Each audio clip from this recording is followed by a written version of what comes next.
বন্ধুরা, আরও একটা আমি সজনে ফুলের রেসিপি আপনাদের সাথে শেয়ার করব, যেটা কিন্তু গরম ভাতে খেতে খুবই দারুণ লাগে। এবং কীভাবে বানাচ্ছি চলুন সেটা আপনাদের সাথে শেয়ার করি।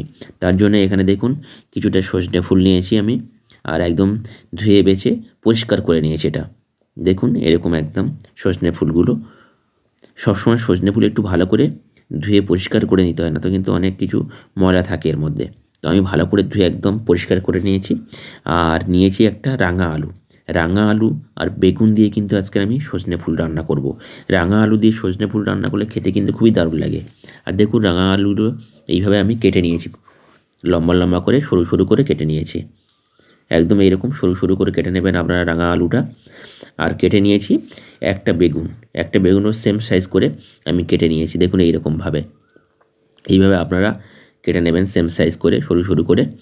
তো কেটে নেওয়ার পরে আমি এখানে প্রথমে রেসিপিটা শুরু করব। চলুন বন্ধুরা, এখানে ননস্টিকের কড়াই বসিয়ে দিয়েছি। কড়াইটা অলরেডি গরম হয়ে গেছে। আমি দেব অল্প করে সর্ষের তেল। আপনারা চাইলে সাদা তেল দিয়েও এই রেসিপিটা বানাতে পারেন। তো দেওয়ার পরে ফোড়নের জন্য এখানে দুটো শুকনো লঙ্কা কেটে আমি দিলাম, দিয়ে জাস্ট একটু নাড়াচাড়া করে যখন একটা গন্ধ ছাড়বে লঙ্কা দিয়ে, তখন আমি এখানে অ্যাড করে দেব একটু কালো জিরে।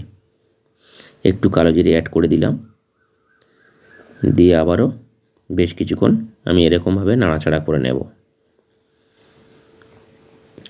যখন ভালো একটা গন্ধ ছাড়বে কালো জিরে এবং শুকনো লঙ্কা থেকে, তখন আমি এখানে অ্যাড করে দেবো রাঙা আলুগুলো।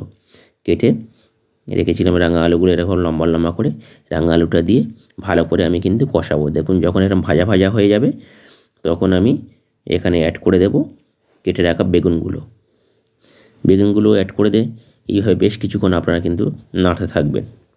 যখন দেখবেন বেগুন দিয়ে এরকম জল ছাড়বে, তখন এখানে আমি দিয়ে দেবো অল্প করে লবণ দিয়ে দিলাম,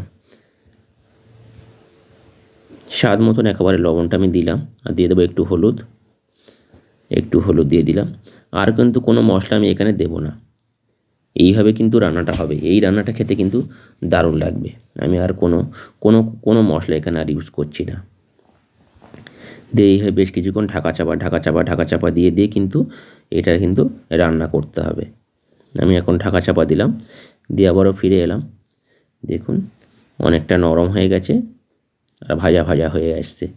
এইভাবে কিন্তু রান্নাটা করতে হবে। যখন এরকম হয়ে হবে ভাজা ভাজা, তখন কিন্তু এখানে অ্যাড করে দেব আমি কয়েকটা টমেটো। দুটো ছোটো ছোটো টমেটো আমি কেটে এখানে অ্যাড করে দিলাম। দিয়ে আবারও বেশ কিছুক্ষণ কিন্তু এইভাবে নাড়তে হবে। যতক্ষণ না টমেটোটা ভালোভাবে সিদ্ধ হচ্ছে, ততক্ষণ কিন্তু এইভাবে ঢাকা চাপা দিয়ে আপনারা কিন্তু নাড়াচাড়া করবেন।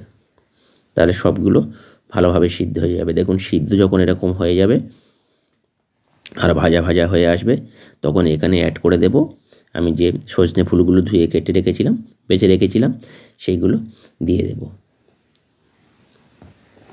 সজনে ফুল রান্না করতে গেলে কিন্তু বন্ধুরা কোনো মশলা লাগে না, এমনিই ভাজলেই তাই গরম গরম ভাত দিয়ে খেতে কিন্তু দারুণ লাগে। তো আমি সজনে ফুলগুলো দিয়ে দিলাম, দিয়ে আবারও ভালো করে কিন্তু এটা লো টু মিডিয়াম আঁচে এইভাবে ভাজতে থাকবো। দেখুন এরকম ভাজা ভাজা হয়ে এসছে। আর যখন সজনে ফুল ভাজে তখন কিন্তু দারুণ একটা গন্ধ ছাড়ে।